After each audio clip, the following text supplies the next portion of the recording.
할렐루야, 반갑습니다. 오늘 말씀 제목은 이번 추석에 예수님께서 우리들 집에 오신다면 이라는 제목으로 누가복음 10장 38절에서 42절 말씀을 가지고 우리가 함께 말씀을 나누기를 원합니다. 올 추석은 코로나19 때문에 예전과 같은 추석은 되지 않을 것 같습니다. 우리 주변에도 올 추석은 가정에서 보내신다는 분들도 많고 그냥 부모 형제만 잠깐 만나고 오시겠다는 분들도 많이 계십니다. 그래서 그런지는 몰라도 올 추석을 생각하면서 이런 생각을 해봤습니다. 이번 추석에 예수님이 정말 우리들 집에 오신다면 여러분, 이 추석에 예수님께서 여러분들 집에 오시면 어떻게 하시겠습니까? 여러분들 집에 오셔서 아무개야 내가 이번 추석 기간에 너희들 집에 머물러야겠다라고 말씀하신다면 여러분들은 어떠시겠습니까? 그러면 정말 처음에는 놀라겠죠. 이게 진짜인가? 사실인가? 그러면서 굉장히 기쁠 것입니다. 그러다가 정신이 좀 들면 어쩌면 우리가 당황할지도 모르겠습니다. 왜냐하면 추석 때 우리가 하는 일들이 있는데 그걸 못하지 않습니까? 좀 이렇게 한잔 하고 싶어도 예수님 눈치 보여서 못할 것이고 또 여러 가지 유흥을 즐길래도 예수님 눈치 보면서 머뭇머뭇하게 될지도 모르겠습니다. 그러다가 또 문득 생각하겠죠? 아, 예수님이 지금 내 생각을 다 아실 텐데 어떡하지? 내가 어제 누구누구 욕했는데 어떡하지? 내 마음을 다 꿰뚫어 보시면 어떡하나? 이런 당황스러움도 없지 않아 있을 것입니다. 아니면 집안에서 홀로 신앙생활 하시다가 특히 신앙생활 한다고 구박받으면서 어렵게 신앙생활 하셨던 분들은 아주 가슴이 쫙 펴지는지도 모르겠습니다. 봐라, 예수님이 여기 계시지 않느냐? 이제까지 나를 구박했던 형, 누나, 동생들 이제 똑바로 해라, 조심해라 이러면서 고개에 힘이 좀 들어갈지도 모르겠습니다. 그래도 예수님이 우리들 집에 오시면 우리 모두 대부분은 이런 것을 예수님과 대화를 나눌지 모르겠습니다. 예수님, 내 기도가 응답이 되는 겁니까? 응답이 되면 언제쯤 될까요? 될까요? 안 될까요? 이런 것을 여쭤보기도 할 것입니다. 아니면 지난날에 내가 이해되지 않았던 수많은 일들을 주님께 물어볼 수도 있을 겁니다. 주님, 그때 그 일은 왜 그러셨나요? 무슨 의미가 있나요? 무슨 뜻이 있나요? 이런 걸 많이 여쭤볼 것입니다. 이렇게 한참 얘기를 나누다가 우리는 문득 정신이 들 겁니다. 아차, 예수님과 대화를 나누다 보니 예수님에게 차 한 잔도 대접해 주지를 못했네. 이런 생각이 들 것입니다. 그러면서 여쭤보겠죠. 예수님, 저녁에 뭐 드시겠어요? 뭐 좋아하세요? 그러면서부터 우리는 굉장히 바빠질 것입니다. 시장도 가야 되고 예수님이 좋아하는 음식도 골라야 되고 오늘 본문에 나온 마르다처럼 굉장히 분주하게 그 시간을 보내게 될 것입니다. 오늘 본문 40절에 보면 마르다는 준비하는 일이 많아 마음이 분주한지라 이렇게 기록하고 있습니다. 마르다의 마음이 왜 이렇게 분주했느냐? 말씀드린 것처럼 준비해야 되기 때문에 분주했습니다. 이것도 해야 되고 저것도 해야 되고 준비할 것이 너무 많습니다. 발을 동동 구르면서 준비합니다. 그런데 그 순간 마르다의 눈에 들어온 사람이 하나 있는데 누구냐? 마리아입니다. 마리아는 자기랑 다르게 예수님 발치에 앉아서 너무나 편안하게 예수님의 말씀을 듣고 있는 것입니다. 여기서 마르다는 참고 있던 인내의 한계를 느끼고 폭발하고 맙니다. 네, 여러분, 이 장면에서 우리들이 생각하는 마르다는 잘못한 것이고 마리아는 잘한 일이다 생각하면 이것은 조금 섣부른 판단입니다. 할 일이 있는데 일은 안 하고 말씀만 듣고 있다면 그것도 잘하는 것은 아닙니다. 또한 예수님이 오셨는데 말씀은 듣지 않고 준비하기에만 바쁜 것도 이것도 잘한 것은 아닙니다. 문제는 우선순위에 있습니다. 무엇이 우선이 되어야 하는가, 이것이 문제입니다. 여러분, 그렇다면 마르다는 왜 이렇게 마음이 분주하고 마리아가 보기 싫었을까요? 심지어 예수님에게 마리아에게 일 좀 하려고 좀 시켜주세요 하는 그런 당돌한 부탁까지 어떻게 그렇게 할 수 있었을까요? 우리가 이 질문에 대답하기 위해서 이런 걸 한번 생각해 보면 좋겠습니다. 여러분, 마르다가 바쁜 이유는 대접하기 위해서 바쁘다고 말씀을 드렸습니다. 그러면 우리 집에 예수님이 오시면 대접은 누가 누구에게 합니까? 보통 대접은 주인이 손님에게 합니다.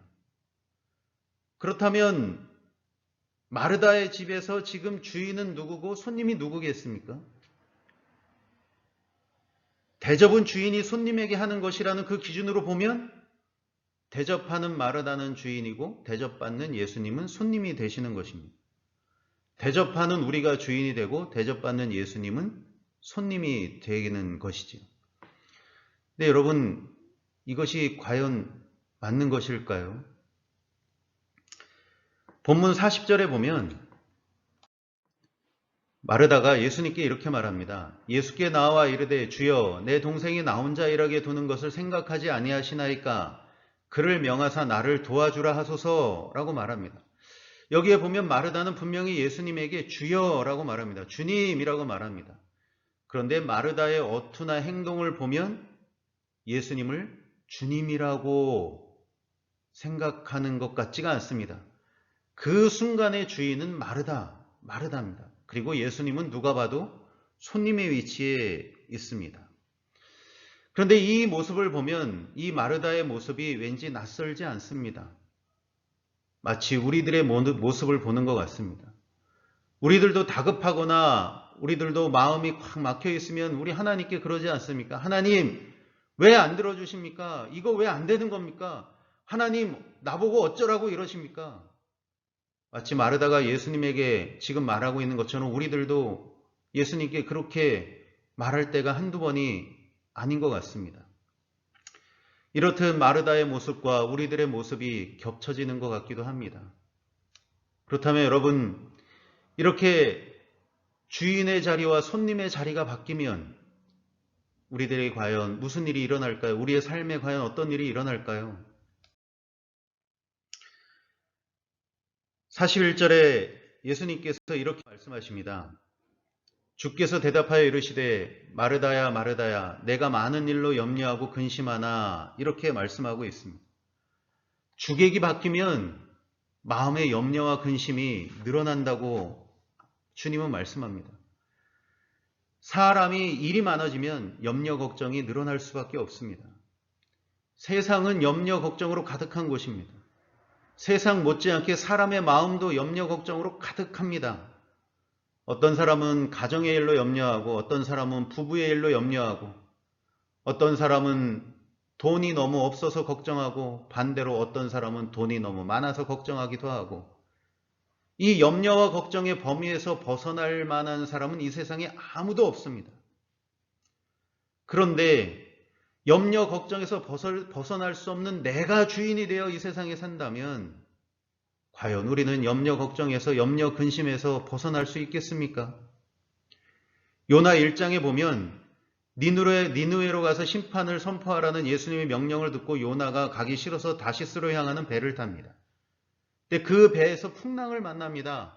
그러다 보니까 배에 타고 있는 모든 사람들이 이 풍랑이 누구 때문이냐 하고 제비를 뽑았더니 누가 나왔냐면 요나가 나왔습니다.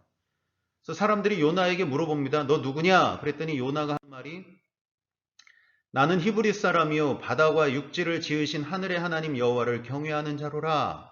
이렇게 대답합니다. 근데 요나가 그 사람들에게 대답하는 이 말을 들으면 요나의 우선순위를 엿볼 수 있습니다. 요나는 제일 먼저 말한 것이 나는 히브리 사람이다. 이걸 제일 먼저 말합니다. 이 말은 요나는 하나님의 뜻보다는 자기와 자기 자신, 자기 민족이 우선이라는 그런 생각 속에 사는 사람이었습니다. 그러니까 자기 민족이 우선이었기 때문에 자기 민족이 아니라 다른 나라를 구원하려고 하는 하나님의 뜻과 하나님의 명령이 요나에게는 그렇게 반갑지 않았던 것입니다. 그러다 보니까 요나는 불평이 늘고 하나님에 대한 불순종의 길로 나아갈 수밖에 없던 것입니다. 그런데 주인 되신 우리 하나님이, 우리 예수님은 우리들에게 이런 말씀을 주십니다. 너희 염려를 다 주께 맡기라. 이는 그가 너희를 돌보심이라. 아멘. 이렇게 말씀하십니다. 예수님이 주인 되시면 우리의 염려와 걱정을 다 주님께 맡길 수 있습니다. 우리 주인 되시는 우리 예수님은 염려와 걱정에서 우리를 지키시고 우리를 돌보실 수 있으십니다. 어떻게 우리를 돌보시겠습니까? 어떻게 염려 걱정에서 우리를 돌보시겠습니까? 요한복음 14장 27절의 말씀, 평안을 너에게 끼치노니 곧 나의 평안을 너에게 주노라. 내가 너에게 주는 것은 세상이 주는 것과 같지 아니하니라. 너희는 마음에 근심하지도 말고 두려워하지도 말라 하십니다. 염려 걱정에 사로잡힌 우리들에게 주님이 주인 되시어 하시는 말씀이 평안을 주시겠다는 겁니다. 예수님이 가지신 나의 평안, 주님의 평안을 우리에게 주신다는 것입니다.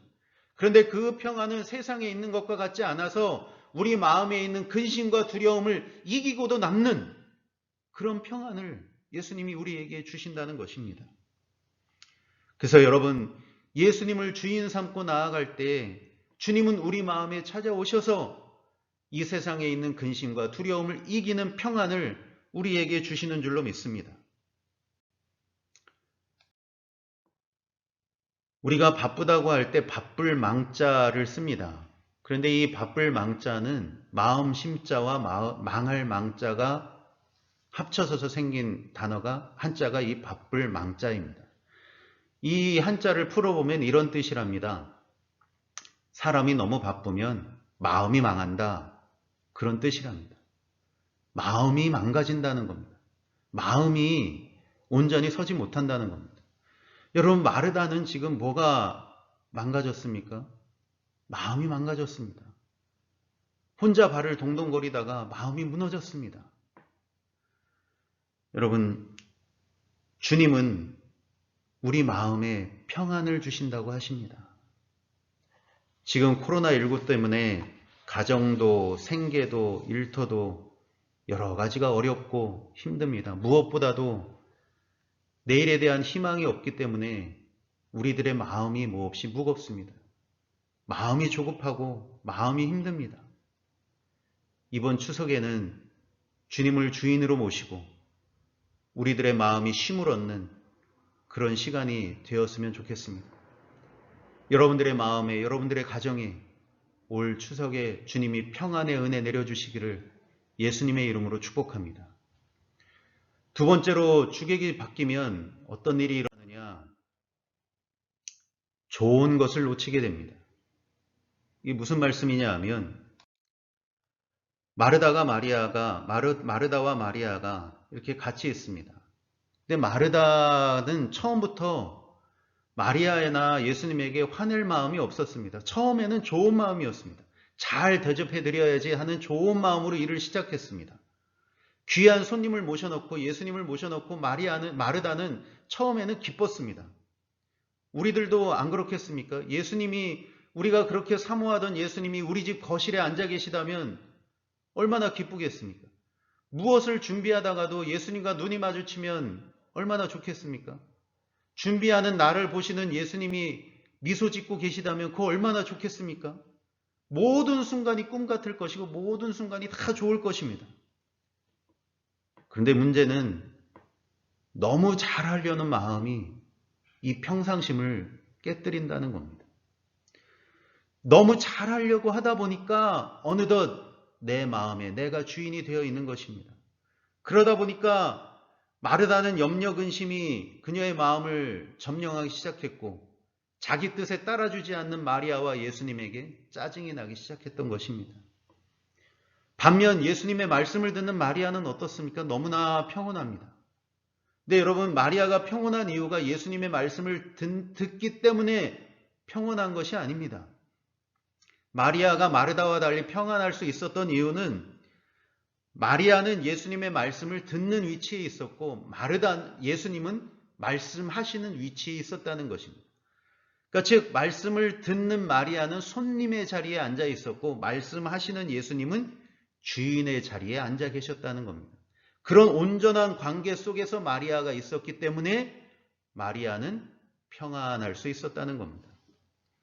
온전한 우선순위는 바로 여기에 있습니다. 여러분, 예수님이 나의 주인이 되시는 그 관계가 온전히 성립된 상태에서 우리가 무엇을 한다면 그런 관계에서 우리가 무엇을 하든 거기에는 주님이 주시는 평안과 형통과 은혜가 있게 되는 줄로 믿습니다. 만약 말씀을 듣는 자리에 앉아 있어도 내가 주인 된 자리에서 말씀을 듣는다면 그 말씀이 나에게 다 은혜가 되지는 않을 것입니다. 우리의 최선의 선택은 마리아처럼 주인 되신 예수님의 발치에 앉아 있는 것입니다. 주인 되신 예수님의 발 아래에 앉아 있는 것이 우리의 최선의 선택입니다. 그리고 발치에 앉아서 주님이 나에게 무엇을 말씀하시는지, 주님이 나에게 무엇을 원하시는지 그것을 듣는 것이 가장 좋은 일이 되는 것입니다. 그래서 주인 되신 주님을 따라갈 때 좋은 것을 놓치지 않는다는 것입니다. 자, 여러분, 올 추석에 예수님께서 우리들의 집에, 여러분들의 집에 오신다면 어떻게 하시겠습니까? 마리아처럼 주님께서 원하시는 것이 무엇인가를 생각하며 보내는 추석이 되었으면 좋겠습니다.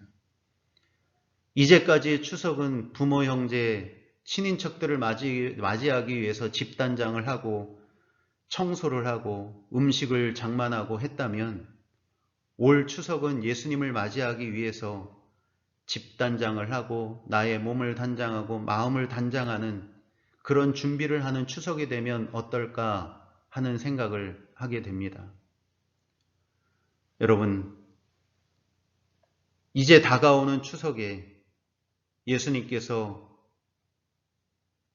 우리들의 집에 오셔서 우리들과 함께 예수님뿐만 아니라 우리의 가족 모두가 함께 즐거운 추석을 보내고 예수님이 주인 되시어 평안하고 행복한 그런 추석을 보내는 귀한 하루하루가 되시기를 예수님 이름으로 축복해 드립니다.